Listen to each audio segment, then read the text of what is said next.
भारतीय प्रशासनिक सेवा, इंडियन एडमिनिस्ट्रेटिव सर्विस, हाँ दोस्तों आईएएस, भारतीय पुलिस सेवा, Indian police service, IAS and IPS. जब भी दोस्तों आप इन शब्दों को सुनते होंगे कि वो आईएएस है, वह आईपीएस है, वह एक सिविल सर्वेंट है, उसने सिविल सर्विसेज एग्जाम को क्रैक किया है, आपके मन में उस व्यक्ति के प्रति, उसके व्यक्तित्व के प्रति दोस्तों एक सम्मान की भावना प्रकट होती है कि हाँ वो पढ़ने में बहुत ही अच्छा रहा होगा, उसने बहुत मेहनत करी होगी। तो बिल्कुल दोस्तों, आपने कभी सोचा है क्या आप वहां पहुंच सकते हैं? आपको ऐसा क्या करना है कि आप भी वहां पहुंच पाओ? तो बिल्कुल दोस्तों, स्वागत है आपका एपिन क्लासेस यूट्यूब चैनल पर और मैं आपका मित्र उज्जवल उपाध्याय स्वागत करता हूं आपका बहुत ही महत्वपूर्ण एवं अहम वीडियो में।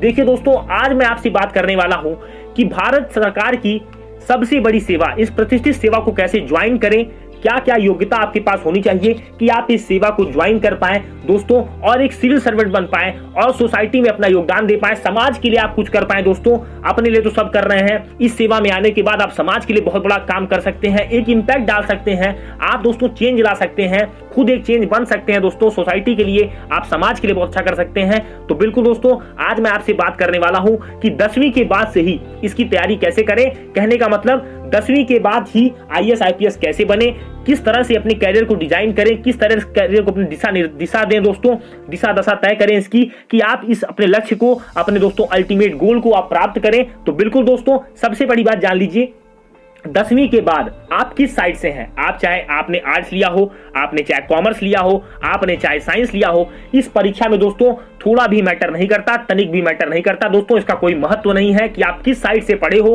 क्योंकि दोस्तों भारत की एकमात्र ऐसी सेवा है जिसमें सभी को मौका मिलता है। आप चाहे आर्ट्स से हो, आप चाहे कॉमर्स से हो, आप चाहे साइंस से हो, ये ऐसी सेवा है जो आपको देश के किसी भी हिस्से में सेवा करने का दोस्तों मौका प्रदान करती है और ये नहीं देखती कि आप किस साइड से पढ़कर आ रहे हो। आप आर्ट्स से पढ़कर आ रहे हो तो आप इंफीरियर हो, आप साइंस से पढ़कर आ रहे हो तो आप सुपीरियर हो। बिल्कुल दोस्तों, ऐसा कुछ भी नहीं है। इस सेवा के लिए केवल आपको ग्रेजुएशन पास करना है। हाँ दोस्तों, 10वीं के बाद आपने जो भी लिया, इसके बाद आप 12th करोगे, 12th के बाद आप ग्रेजुएशन। अब आपने ग्रेजुएशन किसी भी क्षेत्र में किया हो, चाहे आपने आर्ट्स में किया हो, चाहे आपने मास कम्युनिकेशन किया हो, चाहे आपने कॉमर्स किया हो, चाहे आपने साइंस से किया हो, चाहे आपने होटल मैनेजमेंट किया हो, कहने का मतलब है चाहे आपने बीटेक किया हो, केवल आपको ग्रेजुएशन पास करना है।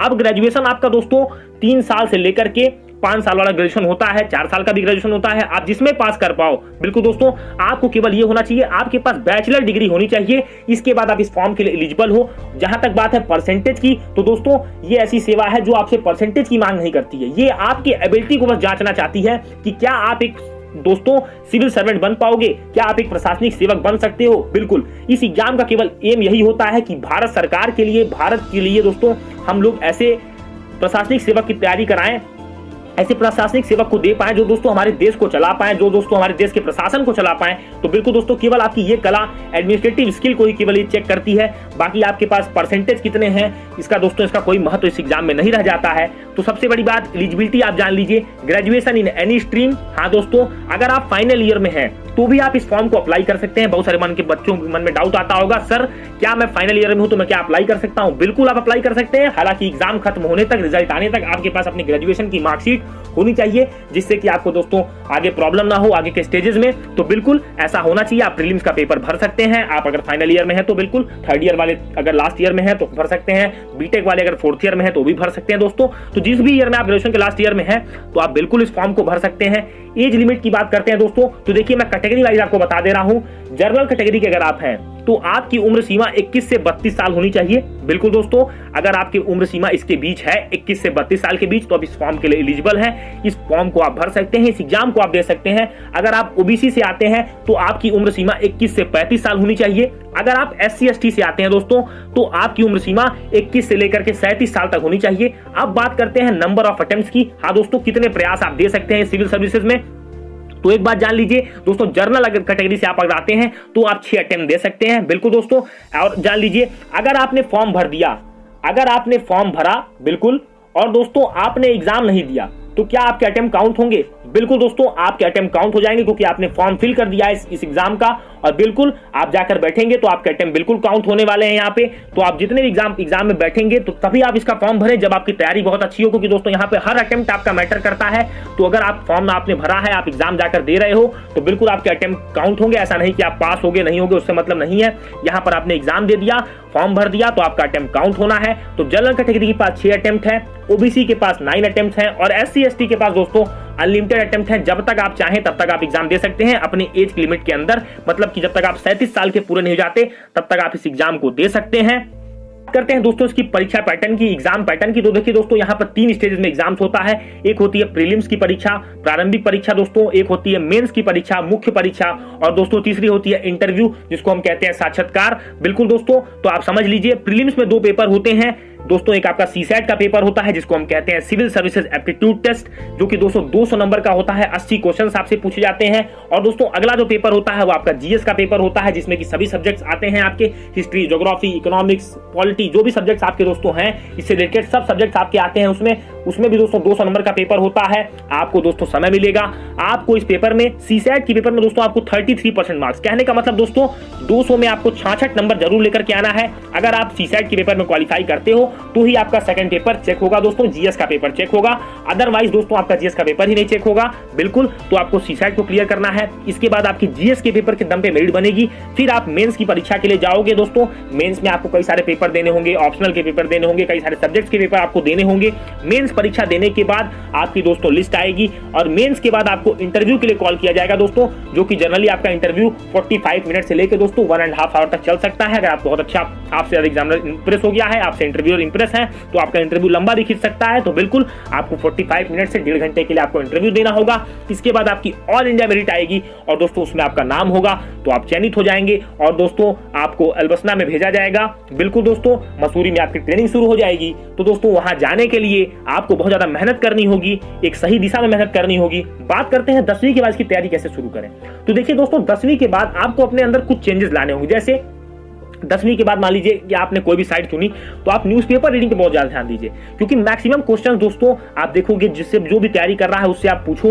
प्रीलिम्स के भी क्वेश्चन, मेंस के भी क्वेश्चन करंट अफेयर्स ओरिएंटेड होते हैं, समाज में अभी क्या चल रहा है, तत्काल में क्या चल रहा है, आगे हम किन चीजों को सही कर सकते हैं, आगे हम इन चीजों को कैसे सही कर सकते हैं। क्योंकि दोस्तों आप प्रशासनिक सेवा में जाना चाहते हैं, आप प्रशासन में जाना चाहते हैं, तो आपके पास दोस्तों अगर कोई चीज है तो उसका सोल्यूशन भी होना चाहिए। अगर कोई प्रॉब्लम आपके पास है तो आप कैसे उसको टैकल करोगे, कैसे उसको सॉल्व करोगे, तो बिल्कुल दोस्तों आपके पास सोल्यूशन भी होना चाहिए। और दोस्तों ये एबिलिटी आपकी धीमे धीमे पढ़ने से ही आएगी, नॉलेज गेन करने से आएगी। तो आप न्यूज़पेपर रीडिंग के अपने अंदर डाल लो, क्योंकि दोस्तों अगर आप दो साल इसको कर लेते हो, 11th और 12th, तो फिर दोस्तों आपको ग्रेजुएशन में एक तरीका मिल जाएगा कि हाँ मैं इस सिविल सर्विस की तैयारी कर रहा हूं, मुझे इस वे में तैयारी करनी है। आपको एक रास्ता मिलता चला जाएगा, और बहुत ज्यादा आपको स्ट्रेस लेने की जरूरत नहीं है। मान लीजिए आपने कोई सब्जेक्ट लिया, जैसे आपने आर्ट्स लिया, तो आप 11th की बुक को, 12th की बुक को दोस्तों अच्छे से पढ़ो, एनसीईआरटी की बुक ज्यादा प्रीफर करो, बेसिक बुक्स को उठाओ, क्लास 6 से लेकर के 12th तक की बुक्स आप कम से कम तैयार रखो। कम से कम आपको ये पता होना चाहिए कि हाँ ये मेरा बेसिक सिलेबस है, अब मुझे अपना फाउंडेशन, अपनी दोस्तों इमारत इसी के ऊपर खड़ी करनी है। तो बिल्कुल आप बहुत अच्छे तरीके से कर लोगे। अब बात करते हैं दोस्तों, क्या इस एग्जाम को विकलांग लोग दे सकते हैं? बिल्कुल दोस्तों, इस एग्जाम को फिजिकली हैंडीकैप लोग भी दे सकते हैं। इनके लिए भी दोस्तों रिलैक्सेशन होता है एज में। बिल्कुल दोस्तों, इस सेवा में आप भी जा सकते हैं। ऐसा नहीं कि दोस्तों दिव्यांगजन इसको नहीं दे पाएंगे, तो दिव्यांगों के लिए भी दोस्तों ये सेवा है। बहुत सारे दिव्यांग दोस्तों जाते हैं, और दोस्तों बहुत 2 साल पहले, 3 साल पहले आपने देखा होगा कि दोस्तों एक दिव्यांग थी ईरा सिंगल जी, उन्होंने इस एग्जाम को टॉप किया था। तो बिल्कुल दोस्तों, अगर आपके पास जज्बा है, जुनून है, तो आपके पास मंजिल दूर नहीं है, बस करने वाला होना चाहिए। आपको करने का दोस्तों जुनून होना चाहिए कि मुझे ये चीज करनी है। तो बिल्कुल दोस्तों, बहुत सारे लोगों को लगता है कि एग्जाम टफ है, 10 से 12 लोग इसका फॉर्म भरते हैं, मैं कैसे इस एग्जाम को निकालूंगा। तो दोस्तों आप उस चीज पर फोकस मत करिए। आप ये देखिए कि 700-800 सीट जो आ रही है उसमें एक सीट मेरी है, मुझे एक सीट लेनी है, इस पर आप ध्यान दीजिएगा। बाकी चीजों पर आप ध्यान मत दीजिए। आप दोस्तों अपनी तैयारी पर विश्वास रखिए, मेहनत करने का दोस्तों आपके पास जज्बा है तो आप बहुत अच्छे से कर लोगे। अब बात करते हैं दोस्तों आईपीएस के लिए आपको क्या फिजिकल एलिजिबिलिटी चाहिए। तो देखिए दोस्तों, अगर आप आईपीएस में जाना चाहते हैं, इंडियन पुलिस सर्विस में, भारतीय पुलिस सेवा में, आईएएस के लिए ऐसी कोई फिजिकल एलिजिबिलिटी नहीं है, पर आईपीएस के लिए दोस्तों है। आपकी हाइट कम से कम दोस्तों 160 सेंटीमीटर होनी चाहिए, अगर आप जनरल कैटेगरी से बिलोंग करते हैं। अदर कैटेगरीज के लिए इसमें रिलैक्सेशन नहीं है दोस्तों। हाइट दोस्तों मेल की 160 सेंटीमीटर होनी चाहिए। आपका दोस्तों चेस्ट 84 सेंटीमीटर दोस्तों एक्सपेंशन आप करके होना चाहिए आपका। फीमेल के लिए दोस्तों है 150 सेंटीमीटर, और अगर आप अदर कैटेगरी से आते हैं तो 145 सेंटीमीटर दोस्तों होना चाहिए फीमेल की हाइट। अगर दोस्तों आप पहाड़ी इलाके से भी आते हैं तो आपकी हाइट 145 सेंटीमीटर होनी चाहिए, रिलैक्सेशन आपको मिलता है। अब बात करते हैं विजन की, तो आई साइट दोस्तों यहाँ पर एक बहुत अच्छा रोल प्ले करती है। आपकी जो आई साइट होनी चाहिए वो 6/6 या 6/9 होनी चाहिए।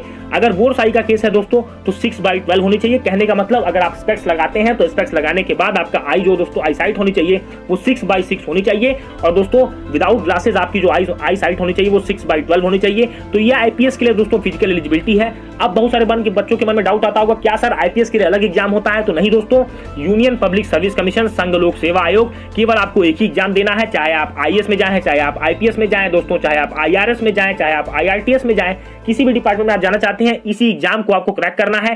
3 स्टेज में एग्जाम होगा, प्रीलिम्स, मेंस और इंटरव्यू। इन तीनों स्टेज को क्लियर करने के बाद आप दोस्तों इस सेवा को ज्वाइन कर पाएंगे और दोस्तों अपने देश के लिए कुछ अच्छा कर पाएंगे, अपनी सोसाइटी को सर्व कर पाएंगे। तो दोस्तों उम्मीद है आपको वीडियो बहुत पसंद आया होगा। वीडियो को लाइक कीजिएगा, चैनल को सब्सक्राइब करिए, नोटिफिकेशन बेल को टैप करिए। जो भी डाउट होगा हमें कमेंट सेक्शन में मेंशन करिएगा, हम आपकी सभी डाउट को क्लियर करेंगे। मिलेंगे दोस्तों अपने अगले